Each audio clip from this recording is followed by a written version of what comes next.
그리스도인과 나라 사랑은 영적 전쟁에서 승리하는 것으로 증명되어야 합니다. 오늘은 73주년을 맞이하는 6.25 한국전쟁 기념일이고, 그리고 6.25 한국전쟁 기념주일입니다. 명백한 남침으로 동족 상잔이 되었던 6.25 한국전쟁은 우리 민족에게 지울 수 없는 아픔을 남겼습니다.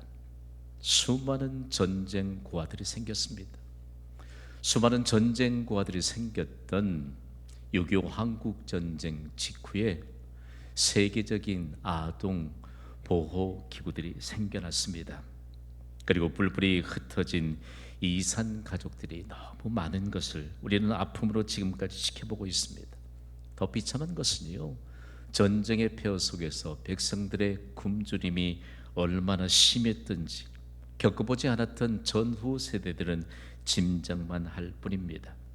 6.25 한국전쟁 당시에 나라의 부름을 받고 전장에서 목숨을 바친 호국 영웅들께 마음 깊은 경의를 표합니다.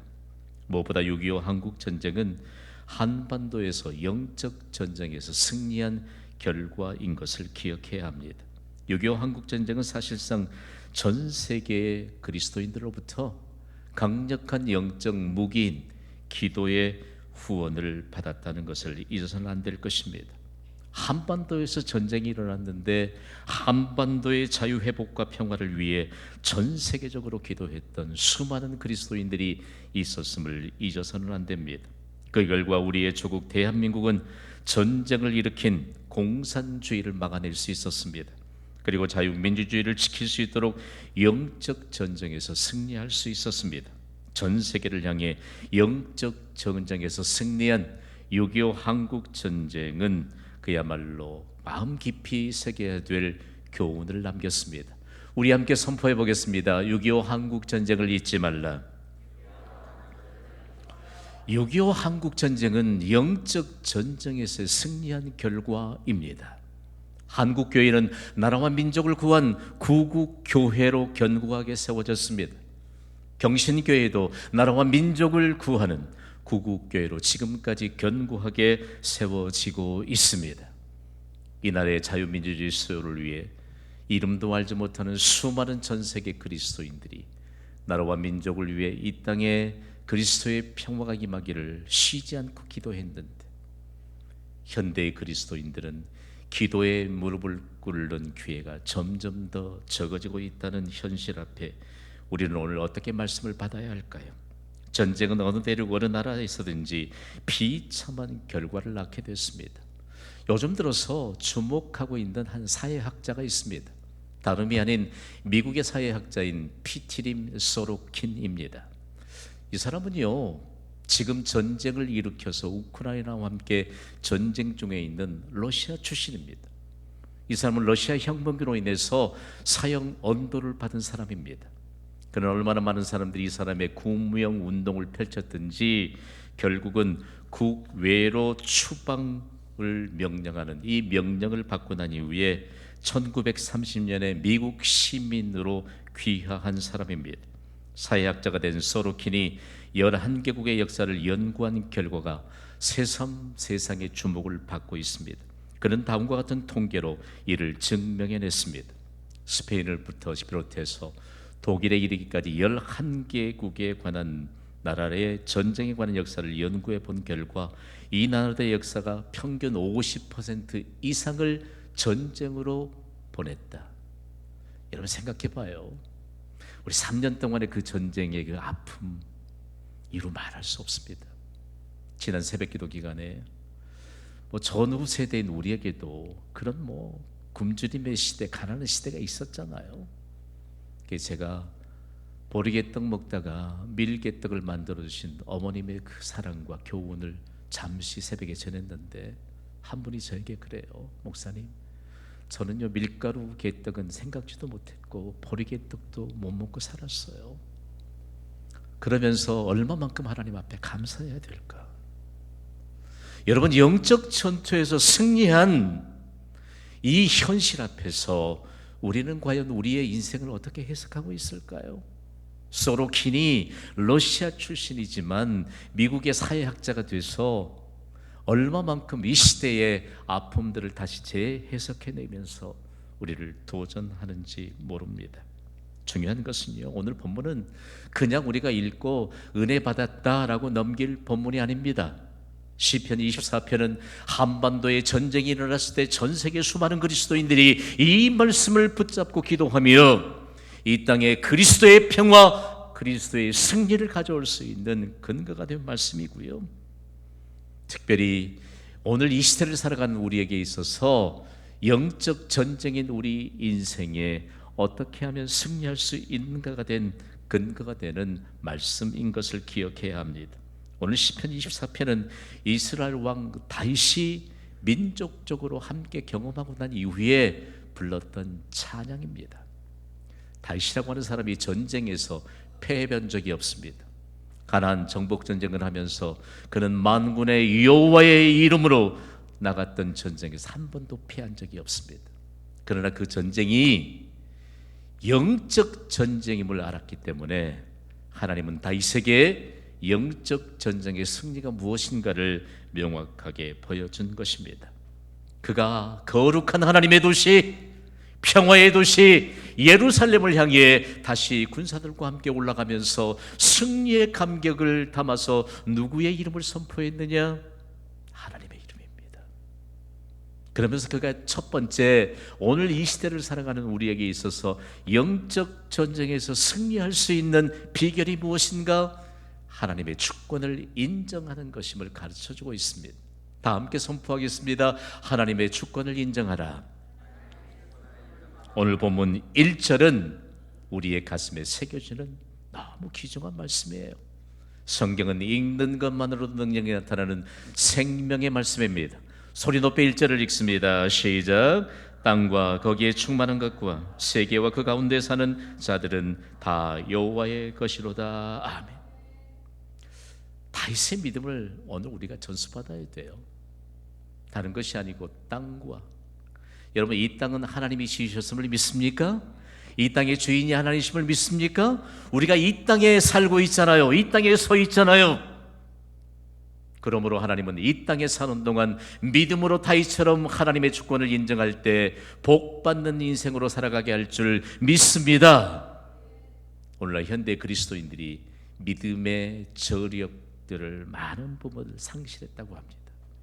우리가 하나님의 소유인 이 땅에서 믿음으로 하나님의 이름을 선포하고 예수 그리스도의 이름을 선포하고 나아가는데 세상의 권력 앞에, 힘 앞에, 물질 만능주의가 된 이 시대를 향해 돈에 굴복할 필요가 없다는 사실입니다.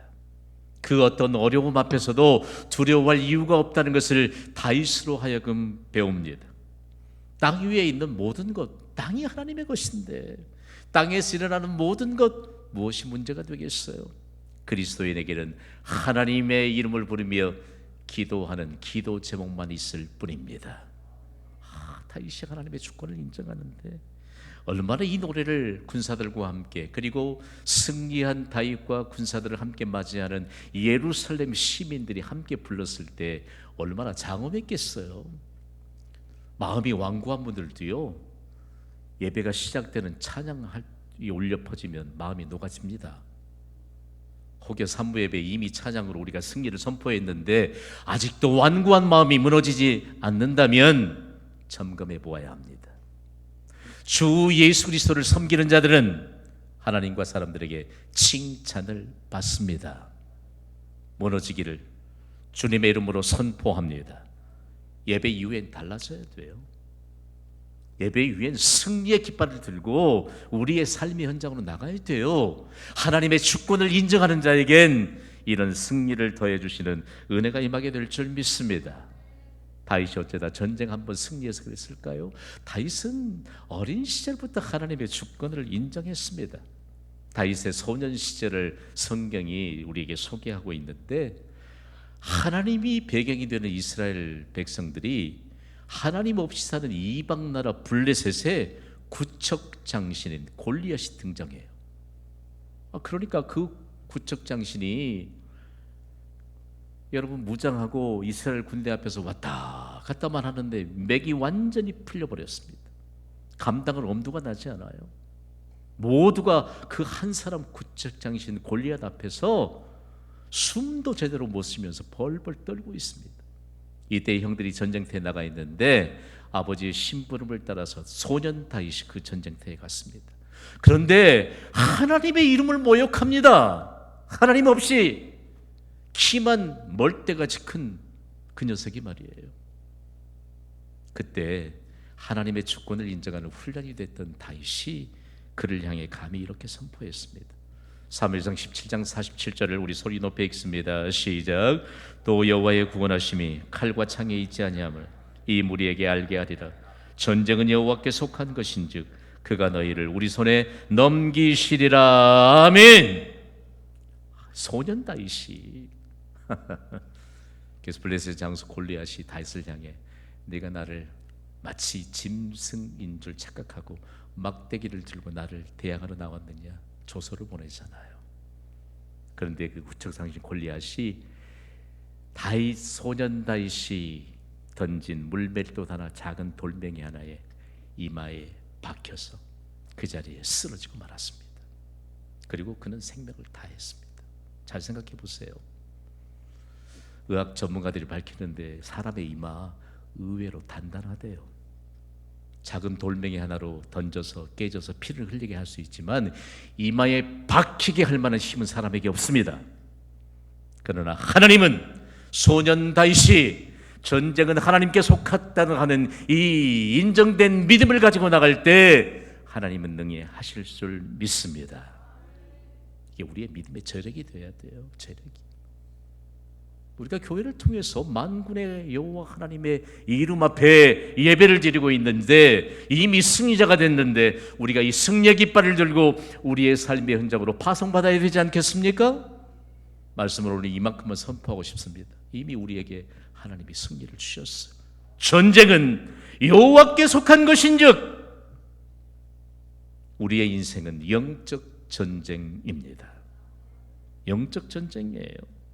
그러면서 오늘 본문의 확정판이 시편 24편 8절 말씀이에요. 우리 승리의 노래를 부르듯이 소리 높여 읽습니다. 시작. 영광의 왕이 누구시냐? 강하고 능한 여호와시요 전쟁에 능한 여호와시로다. 아멘. 다윗이 어린 시절부터 이 믿음 갖고 살았다니까요. 다윗 왕이 이스라엘을 통치할 때 주변에 있던 모든 강대국을 다스리던 왕들이 다윗 앞에 무릎을 꿇었습니다. 비결 하나입니다. 하나님의 주권을 인정하는 자들은 하나님 앞에 무릎을 꿇을 줄 아는 믿음의 사람인 줄 믿습니다. 우리가 하나님 앞에 무릎을 꿇는 자들이잖아요.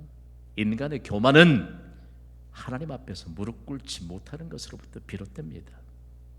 우리가 하나님 앞에 무릎을 꿇는 연습이 되지 않으면 세상 앞에 무릎을 꿇어야 합니다. 우리의 자녀들이 우리가 사는 인생을 봅니다.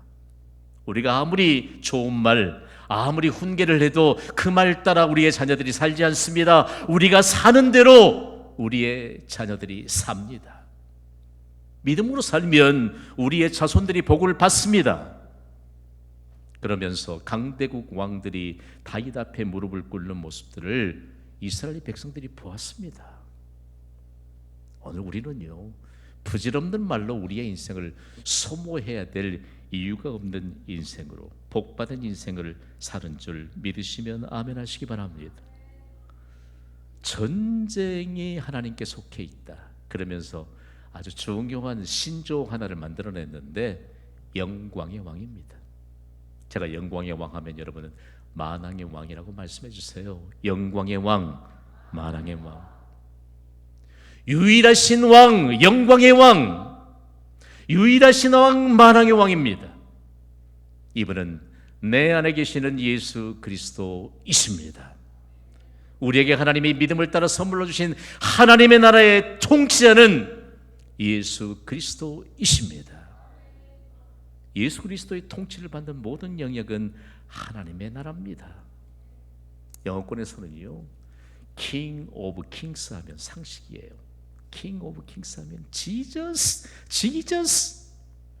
수많은 드라마, 수많은 영화, 수많은 연극들이 만들어지고 수많은 찬양들이 만들어지는데 유일하신 만왕의 왕 예수 그리스도, 그분이 해답이십니다.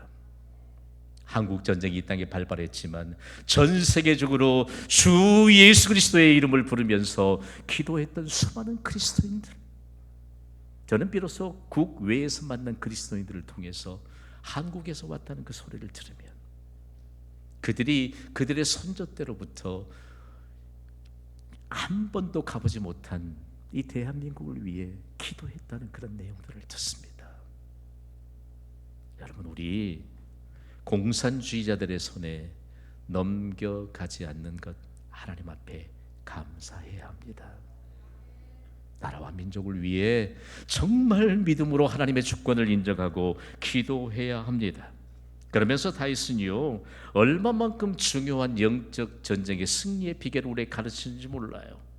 여러분, 우리에게는 없는 것도 우리의 자녀들의 필요한 모든 것이 하나님께 있습니다. 하나님께 있어요.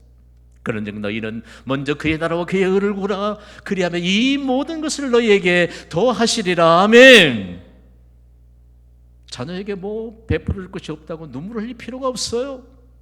부모에게는 없지만 우리 하나님께는 모든 것을 다 예비하고 계시기 때문에 믿음으로 우리의 자녀들에게 옮겨올 수 있는 믿음을 전수하면 됩니다. 그것이 바로 하나님의 주권을 인정하는 것입니다.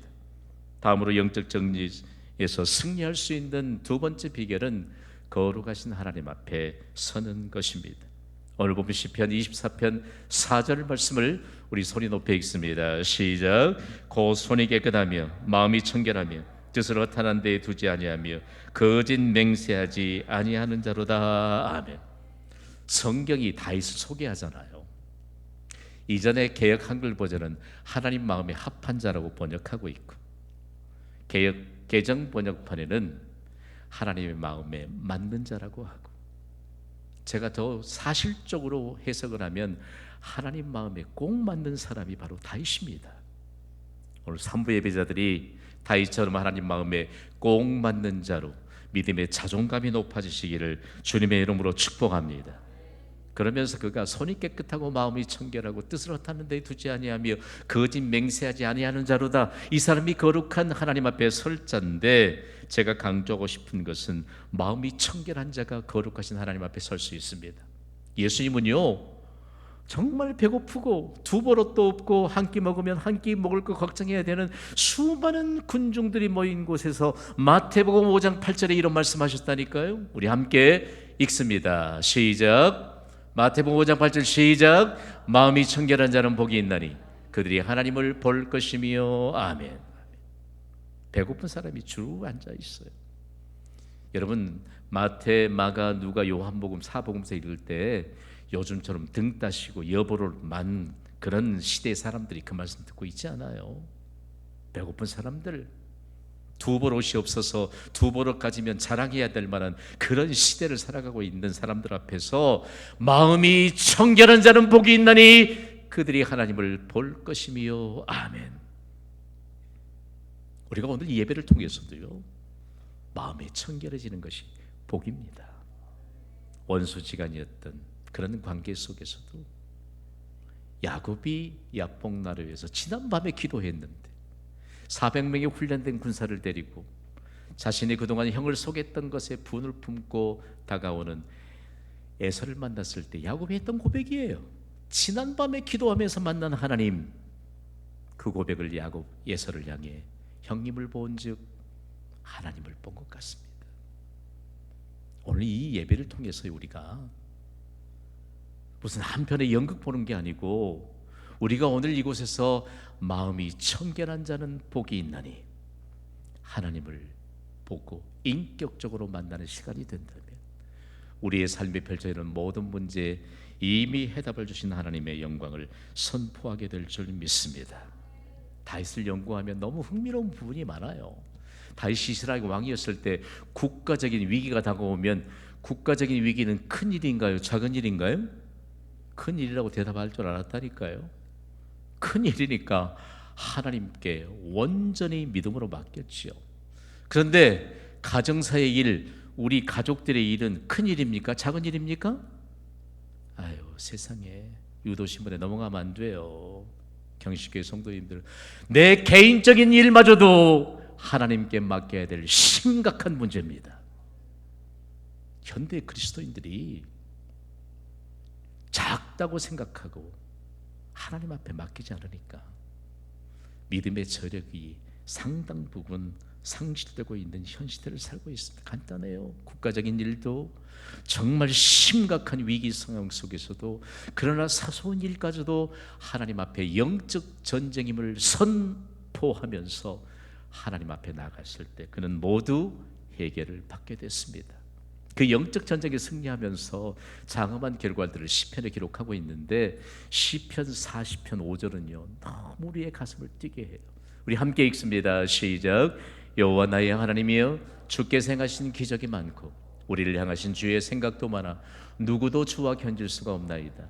내가 널리 알려 말하고자 하나 너무 많아 그 수를 셀 수도 없나이다. 아멘. 아니, 우리 그래요. 경신교회 왔더니 기적이 상식이 되는 믿음의 역사를 증거하더래요. 여러분, 저는요 셀 수 없는 하나님의 기적 속에서 살고 있습니다. 하나님은 살아계셔서 역사하십니다. 하나님은 지금 우리와 함께 하십니다. 그러니까 기적은 상식이 될 수밖에요. 다윗이 경험했던 그 수많은 기적, 6.25 한국전쟁 소식이 전 세계로 전해질 수 있는 것은 무엇 때문인지 여러분 아세요? 한국에 파송받은 선교사들의 헌신으로 인해서 전 세계 모든 대륙에 한국 전쟁의 소식이 전해졌습니다. 그리고 그리스도인들이 이 한반도의 평화가 전쟁을 일으킨 공산주의자들을 물리쳐달라고 간절하게 기도했던 것입니다. 제2차 세계대전 이후에 가장 성공한 나라를 손꼽는데 그 나라가 어떤 나라입니까? 대한민국입니다. 한국교회는 6.25 한국전쟁 이후에 기하급수적으로 성장했습니다.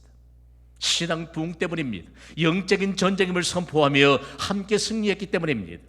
지난 3년 코로나 시대에 마치 우리가 한국전쟁을 겪는 바는 똑같은 그런 기간이었습니다. 저는 여러분에게 거룩한 부담감을 안겨드릴 만큼 예배를 눈물로 호소했습니다. 기도를 눈물로 호소했습니다. 그 결과 하나님은 다시 한국교회에 괄목할 만한 영적 전쟁의 승리의 터전으로 경신교회를 세상 무대에 드러내 주실 줄 믿습니다. 우리는요 너무 사단이 가만히 던지는 계략에 너무 쉽게 노출되고 있습니다. 그러므로 오늘 우리는 결론적으로 이런 메시지 받아야 돼요. 다 함께 선포합시다. 시작. 영적 전쟁에서 승리하라. 영적 전쟁에 승리하기 위해서는 하나님이 어떤 분인지 알아야 되잖아요. 하나님 잘 아시겠죠. 그러나 하나님이 어떤 분이신가를 이 시대에 강력하게 도전하는 분이 있습니다. 5만여 명의 회원을 보유한 세계 최대 규모의 미국 기독교 상담자 협회를 AACC로 그렇게 약자로 부릅니다. 그의 회장인 팀 클린턴과 그리고 전문 상담가요 목회자인 조슈아 스트리웁이 함께 책을 한 권 썼는데 관계의 하나님입니다. 이 관계의 하나님이라는 저서에서 하나님의 위대하심에 대해서 매우 흥미롭고 사실적으로 증거하고 있습니다. 성경은 하나님이 천지를 창조하실 때 한 말씀하셨을 뿐인데 온 우주 공간에 수많은 별들이 짠 하고 나타났습니다. 할렐루야! 말씀 한마디 하셨을 뿐인데, 그러면서 인류 역사상 최초의 천문학자였던 프톨레미가 맨 처음 세상에 증거하기를 우주 공간에 있는 별의 개수가 몇 개라고 계산했는지 여러분 아세요? 1056개라고 계산을 했습니다. 갈릴레오가 망원경을 발명한 후에는 훨씬 더 많은 별들을 인간의 시야로 들어오게 했는데 1인치 버전의 망원경으로 무려 22만 5천 개의 별이 인간의 시야 속으로 들어오게 됐습니다. 100인치 버전의 망원경으로는요 무려 15개의 별이 인간 시야로 들어왔습니다. 더 흥미로운 것은요, 허블 망원경은 천문학자들에게 보여주는데 10억 개의 별을 200개 곱한 만큼 천문학적인 숫자를 우주 공간에서 볼 수 있는 것을 증명해냈습니다. 하나님이 그 많은 별들을 순간 말씀 한마디에 짠 하고 펼쳐두셨습니다. 그리고 지금까지도 질서 있게 운행해 가십니다. 이분이 바로 하나님이십니다. 저는 어린 시절에서 시골에서 자랐기 때문에 밤하늘의 별 많이 보잖아요. 그러나 우리나라의 지형상 하늘의 한계가 그렇게 높지 않습니다. 저희가 지금 호주에 기거할 때 서부 호주의 하늘은요 거의 그냥 다 보일 것 같아요. 다 보이는 것 같아요. 공해가 없는 것이기 때문에 얼마나 수많은 은하계가 보이는지 황홀할 정도예요. 하나님은 위대하시다. 하나님은 광대하시다. 그런데 여러분, 오늘 러시아 사람들이 많이 등장합니다만 러시아의 대문호였던 톨스토이도 죽음의 위기에서 건져냄을 받고 인생이 영적 전쟁인 것을 깨달았습니다. 그리고 그가 수많은 작품을 쏟아내면서 하나님에 관한 고백으로 그의 작품에 관한 모든 것을 한마디로 일축시켰습니다. 함께 선포하겠습니다. 하나님은 한계가 없으시다.